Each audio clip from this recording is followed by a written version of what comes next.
Bayangin aja ya, Anda lagi ada di titik paling rendah dalam hidup Anda. Mungkin pernikahan yang udah dibangun bertahun-tahun tiba-tiba ada di ambang kehancuran, atau ya tanah warisan keluarga mendadak dirampas orang. Iya, itu situasi yang pasti sangat menguras emosi ya. Bener banget. Nah, dengan beban seberat itu, Anda akhirnya memutuskan datang ke pengadilan agama. Kan harapannya pengen cari keadilan ya. Tapi yang nyambut Anda di sana justru bukan palu hakim atau solusi cepat. Betul. Yang menyambut malah tumpukan kertas dan prosedur yang lumayan bikin pusing. Nah, itu dia. Kadang rasanya nyari keadilan itu malah sama menyakitkannya dengan masalah hukumnya sendiri. Itu realitas psikologis yang dialami hampir semua orang ya, apalagi yang baru pertama kali berurusan sama pengadilan. Maksudnya, ada ekspektasi keadilan itu bakal instan, tapi realitasnya mesin birokrasi itu kan kaku banget. Makanya di sesi penelusuran mendalam kita hari ini, kita bakal membedah labirin itu khusus untuk Anda.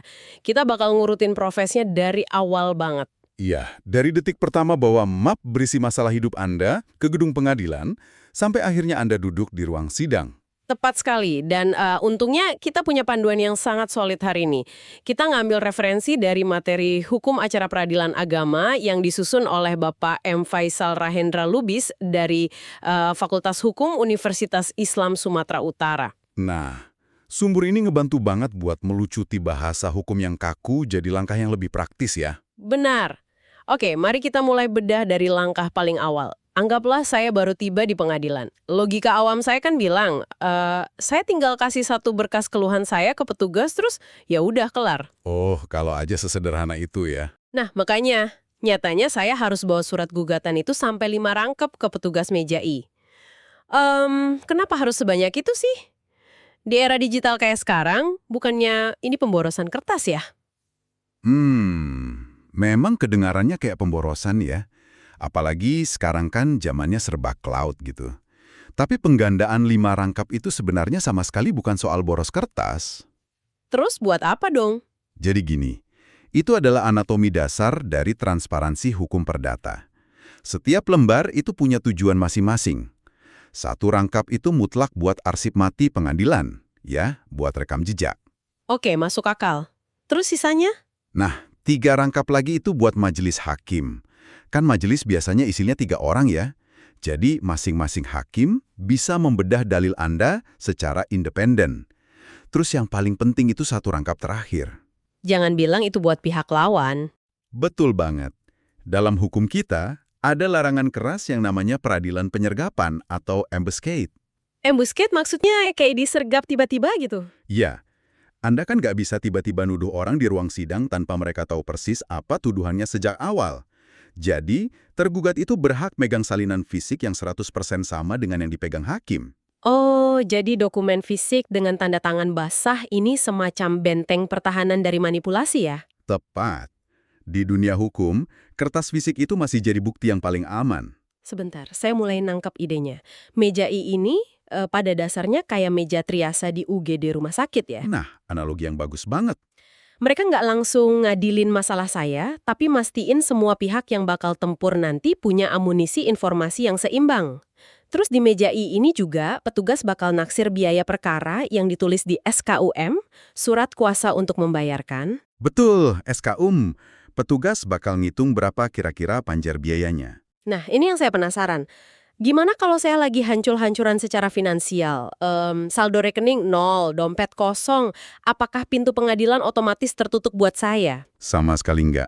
Sistem hukum kita itu punya jaring pengaman yang namanya Prodeo. Prodeo berarti gratis 100% dong? Iya, hak untuk berperkara secara cuma-cuma.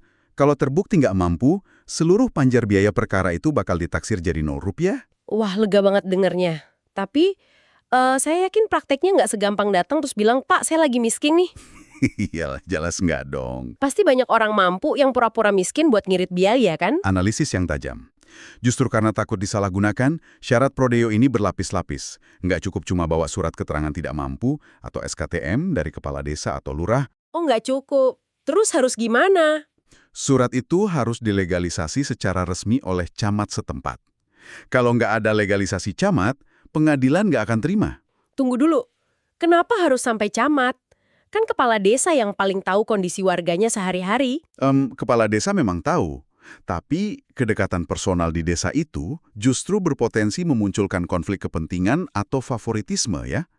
Camat itu hadir sebagai verifikator lapis kedua yang posisinya lebih berjarak. Oh, jadi untuk mastiin ini bukan cuma surat dari tetangga yang kebetulan jadi lurah gitu ya? Betul banget. Legalisasi camat itu bukti kalau klaim kemiskinan tersebut udah ngelewatin saringan birokrasi pemerintahan yang lebih tinggi. Dan ada satu lagi aturan prosedural yang super ketat soal prodeo ini. Apa tuh aturannya? Anda nggak bisa daftar gugatan biasa hari ini, terus minggu depan tiba-tiba minta digratisin. Alasan nggak mampu itu harus ditulis secara eksplisit di dalam surat gugatannya sendiri. Maksudnya harus diselipin di isi tuntutan hukumnya gitu? Iya, kan surat gugatan terbagi dua ya, posita atau fondasi ceritanya, dan petitum atau apa yang Anda tuntut. Oke, posita dan petitum. Nah, permohonan prodeo ini harus diketik di bagian posita sebagai fakta kondisi Anda, dan harus ada juga di petitum sebagai tuntutan supaya hakim mengizinkan Anda berperkara gratis. Jadi kalau lupa diketik di naskah gugatan, gimana? Iya, Anda bakal dianggap sebagai pihak yang mampu bayar, miskin atau enggak di dunia nyatanya. Wah, gila ini krusial banget ya. Berarti keadilan gratis itu ada, tapi yang menuntut presisi administratif yang absolut. Sangat absolut. Nggak bisa salah langkah sedikit pun. Oke, mari kita lanjut ke jalur normal buat yang bayar. Anggaplah saya udah pegang SKUM dari meja IK tadi, terus kan saya diarahin ke kasir tuh. Betul, ke kasir pengadilan. Kasir ini nanda tanganin SKUM, terus ngasih saya nomor urut, dan dokumennya dikembaliin ke saya. Nah, kalau saya orang awam yang nggak tahu apa-apa, saya pasti udah langsung pulang dengan perasaan lega. Dan itu kesalahan fatal. Iya kan? Saya pikir, wah udah punya dokumen cap kasir, punya nomor, urusan beres, terdaftar nih perkara saya. Kalau Anda pulang saat itu juga, perkara Anda nggak bakal pernah disidangin sampai kiamat. Ini semacam jebakan ilusi administratif yang sering memakan korban. Hah? Tunggu, kenapa gitu? Kan saya udah dapat nomor urut dari kasirnya. Nomor dari kasir di tahap itu sama sekali bukan nomor register perkara. Itu cuma nomor urut antrian buat administrasi finansial aja. Oh, jadi pengadilan belum ngakuin sengketa saya dong? Belum. Ibaratnya Anda baru ngetuk pintu, tapi belum diizinin masuk ke ruang tamu. Oke, terus apa yang harus saya lakuin dengan dokumen sama nomor itu? Karena kalau saya baca referensinya, alur setelah ini tuh agak bikin emosi ya. Memang lumayan kerasa bolak-balik sih. Banget. Dari kasir, saya disuruh keluar cari loket bank yang ditunjuk. Terus saya isi slip setoran, bayar uang tunai ke teller bank, terus dapat cap lunas dari bank kan. Tapi ternyata belum selesai.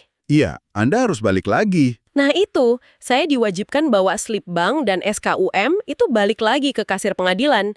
Kasirnya ngecek lagi, ngasih tanda lunas lagi, baru deh saya disuruh jalan ke meja 2. Betul. Dan baru di meja I inilah perkara saya dicatat di buku register, dapat nomor register asli, dan akhirnya pendaftaran selesai. Jujur ya, buat orang yang lagi stres ngurus cerai atau sengketa tanah disuruh bolak-balik kasir, bank, kasir lagi, meja I, itu bertele-tele banget. Saya paham rasa frustrasinya. Kenapa nggak dibikin satu loket aja sih? Saya bayar cash, diketik, dapat nomor, selesai. Keluhan Anda itu sangat wajar kalau kita cuma pakai kacamata efisiensi. Tapi gini, birokrasi ini dibangun bukan murni buat kecepatan. Ini dibangun karena sejarah kelam peradilan kita dulu. Sejarah kelam gimana maksudnya? Alur bolak-balik ini lahir dari surat keputusan Ketua Mahkamah Agung nomor 026 tahun 2012 tentang pelayanan terpadu satu pintu atau PTSP. Sebentar. Namanya satu pintu, tapi saya dipaksa lewat 4 meja berbeda. Kan kontradiktif tuh. Satu pintu itu maksudnya semua fasilitas ini sekarang ada di dalam satu gedung pengadilan. Anda nggak perlu naik motor, nyari cabang bank di ujung kota lagi. Tapi di dalam pintunya terjadi pemisahan kekuasaan yang sangat ekstrim. Pemisahan kekuasaan gimana? Coba bayangin skenario Anda tadi. Kalau satu petugas yang sama punya kuasa nerima gugatan Anda, megang uang tunai Anda, dan ngeluarin nomor register Anda, kira-kira apa yang bakal terjadi? Wah, oke, saya paham sekarang. Itu resep sempurna buat korupsi dan pungli. Tepat sekali. Petugas itu bisa aja bilang, kalau mau nomor yang cepat keluar, tambahin duit pelicin ya. Benar, karena monopoli kekuasaan tadi ya. Nah, dengan sistem yang dipecah ini, pengadilan nutup celah itu. Petugas meja I cuma boleh baca dokumen, kasir cuma nyatat alur dokumen uang, bank yang ngamanin uang fisik Anda masuk ke kas negara, dan meja 2 cuma bisa ngeluarin nomor kalau ada bukti lunas. Wow, jadi setiap meja saling ngawasin meja sebelumnya. Semacam checks and balances gitu. Betul. Jadi capeknya Anda bolak-balik itu sebenarnya harga yang dibayar buat mastiin nggak ada oknum mafia peradilan yang bisa meras Anda. Itu bikin pergeseran perspektif banget sih buat saya. Yang tadinya kelihatan kayak birokrasi buta yang nyiksa, ternyata justru pelindung hak saya ya. Memang gitu desainnya. Oke, petualangan berlanjut nih. Saya udah dari meja 2, udah pegang nomor register perkara. Sah dong, terus saya pulang dan nunggu. Banyak orang ngira pas di rumah ini pengadilannya diam aja. Padahal nyatanya mesin birokrasi mereka malah berputar kencang kan? Sangat kencang. Begitu diregister, pengadilan langsung wajib manggil pihak lawan. Dan ini masuk ke ranah jurusita. Dan aturan pemanggilan ini juga ketat banget ya. Katanya panggilan wajib disampaikan langsung ke alamat para pihak sekurang-kurangnya 3 hari sebelum sidang. Iya, harus langsung ke alamat dan minimal 3 hari sebelumnya. Nah, bayangin jurusita ini kayak kurir paket. Kalau yang dipanggil lagi kerja, rumahnya kosong, apa suratnya boleh diselipin di bawah pintu atau dititipin ke satpam gitu. Waduh, itu sangat diharamkan dalam hukum acara kita. Kalau jurusita nekat ngelakuin itu, seluruh proses sidang bisa cacat hukum. Lah, kenapa? Kan yang penting suratnya nyampe di rumah orangnya. Masalahnya dalam hukum perdata, kalau tergugat nggak hadir, hakim bisa langsung mutusin perkara dan ngalahin mereka tanpa kehadiran mereka. Ini namanya putusan first take. Oh, langsung kalah tanpa perlawanan ya? Betul. Bayangin kalau surat panggilan itu diterbangin angin atau dimakan anjing karena cuma diselipin di pintu. Orang bisa tiba-tiba kehilangan rumah atau diceraikan secara sepihak tanpa tahu apa-apa. Negara nggak boleh nyabut hak orang buat ngebela diri cuma gara-gara kurirnya ceroboh. Masuk akal banget. Terus kalau rumahnya emang kosong melompong pas jurusita datang, protokol daruratnya gimana? Hukum secara spesifik mewajibkan jurusita nitipin surat panggilan itu ke kepala desa atau lurah di wilayah tempat tinggal tergugat. Nggak boleh ke satpam atau tetangga. Kenapa harus balik lagi ke kepala desa sih? Karena kepala desa itu hierarki kekuasaan negara yang paling dekat sama akar rumput. Mereka punya otoritas dan tanggung jawab sosial. Oh, jadi beban tanggung jawab nyari warganya pindah dari pengadilan ke pemerintah desa ya? Tepat. Kepala desa yang nanti wajib nyampein surat itu dengan patut ke warganya. Ini jaring pengaman berlapis. Menarik ya sinkronisasi antar lembaga ini. Terus soal aturan waktu, kenapa harus ada jeda minimal 3 hari sebelum hari persidangan? Apa ini cuma karena jadwal pengadilan yang sibuk? Sama sekali bukan karena jadwal. Angka 3 hari itu adalah wujud dari prinsip reasonable time, atau waktu yang wajar. Menghadapi panggilan sidang itu kan bukan kayak dapat undangan nikahan ya. Iya pastinya bikin syok lah. Nah, itu intervensi negara terhadap hidup Anda. 3 hari itu waktu minimal biar Anda bisa menatap psikologis. Anda butuh waktu buat nyari pengacara, nyiapin bukti, atau minimal ngurus izin cuti ke bos di kantor. Iya juga ya. Kalau dipanggil hari ini buat disidang besok, itu pelanggaran berat karena Anda dilucuti kesempatannya buat nyiapin pertahanan. Sangat mendalam. Jadi pas kita ngeluh, kenapa sih sidangnya lama banget baru minggu depan? Itu justru negara ngasih waktu buat kita bernafas. Betul, adil itu memang butuh waktu. Oke, sekarang kita fast forward ke hari H. Hari persidangan yang ditunggu-tunggu tiba. Saya balik lagi ke gedung pengadilan. Kalau di film-film nih, saya bakal masuk ruang sidang gede, hakim ngetok palu keras-keras, terus kita saling teriak-teriak adu argumen. Emang sedramatis itu di hari pertama? Ya ampun, nggak sama sekali. Realitas peradilan sipil kita jauh lebih prosedural dan sunyi di awal. Sunyi gimana? Pas datang, Anda wajib lapor dulu ke piket meja informasi. Kalau nggak lapor, panitera bakal nganggap Anda absen. Terus, Anda nggak langsung dibawa ke ruang sidang utama, tapi diarahkan ke ruang tunggu khusus. Saya tahu nih arahnya. Berdasarkan Peraturan Mahkamah Agung Nomor 1 Tahun 2008, ada tahap yang absolut kan?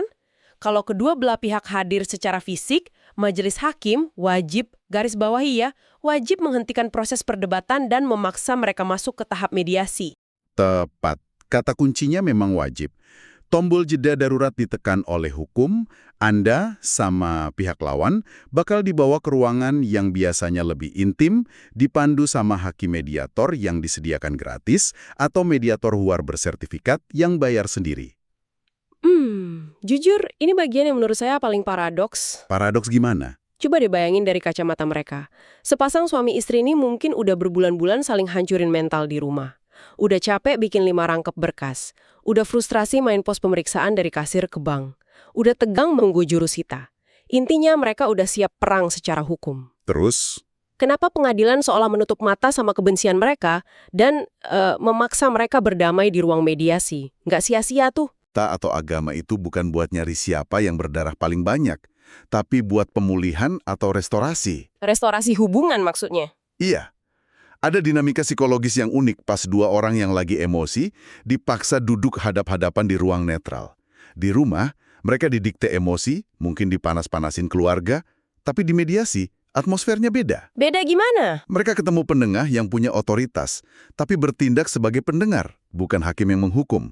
Dan sadar nggak, kelelahan yang Anda ceritain tadi, birokrasinya, bayarnya, nunggunya, justru sering jadi katalis yang nyadarin mereka. Oh, maksudnya mereka jadi mikir, gila, ternyata peradilan itu serepot ini ya. Nah itu, mereka sadar kalau lanjut perang di sidang itu bakal menguras harta dan mental lebih parah lagi. Wah, jadi kelelahan administratif di awal itu secara nggak langsung nurunin ego mereka ya pas nyampe ruang mediasi.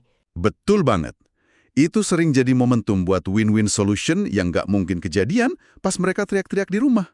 Kalau ternyata sukses berdamai, misal kasus sengketa harta, outputnya apa? Cuma salaman minta maaf terus pulang? Oh enggak dong. Mediator bakal merumuskan perdamaian, itu jadi dokumen yang kekuatannya sangat luar biasa. Namanya Akta van Vergleich atau Akta Perdamaian. Akta van Vergleich? Namanya aja kedengeran berat banget ya. Seberapa sakti sih dokumen ini dibanding putusan hakim biasa? Gini, kalau putusan hakim biasa, pasti ada pihak yang menang dan kalah kan?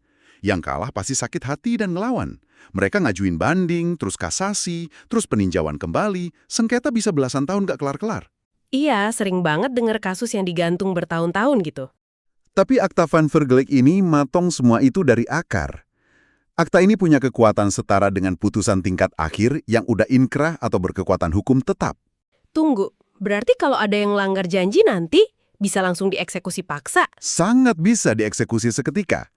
Dan yang bikin dokumen ini paling sakti adalah sifatnya yang final. Nggak ada ruang buat perlawanan. Anda nggak bisa banding, nggak bisa kasasi, pintu peradilan ditutup selamanya buat materi tersebut. Serius, kenapa bisa gitu? Karena itu adalah kesepakatan yang dibikin oleh Anda berdua secara sadar.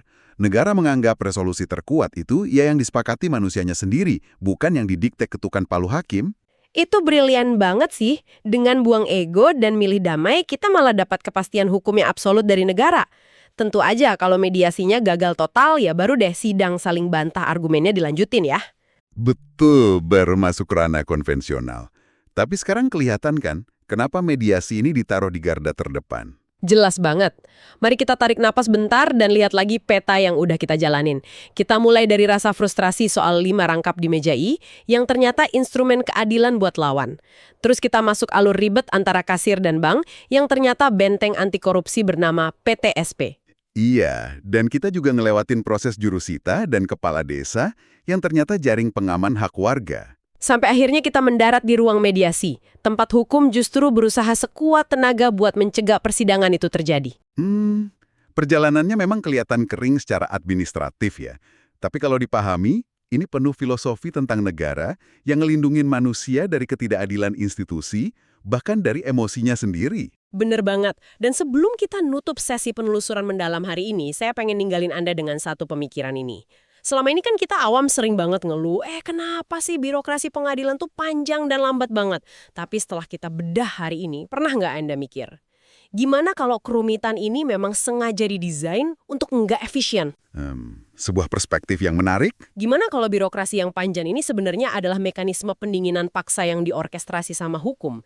Jeda panjang yang diam-diam dikasih negara supaya amarah yang Anda bawa pas pertama kali datang itu perlahan mereda. Ya, mengendap pas Anda jalan dari kasir ke bank dan nurun pas nunggu jurusita. Nah, dan akhirnya benar-benar stabil pas Anda duduk di ruang mediasi. Terkadang ya, sistem birokrasi hukum yang kaku itu justru cara terbaik negara ngasih kita jeda. Jeda buat mikir ulang, buat memanusiakan diri sendiri, sebelum palu hakim benar-benar mengubah hidup kita selamanya. Terima kasih Anda udah nemenin penelusuran mendalam kita hari ini. Teruslah bertanya dan cari tahu, karena hukum seringkali nyimpen kebijaksanaannya di balik prosedur yang paling membosankan. Sampai jumpa!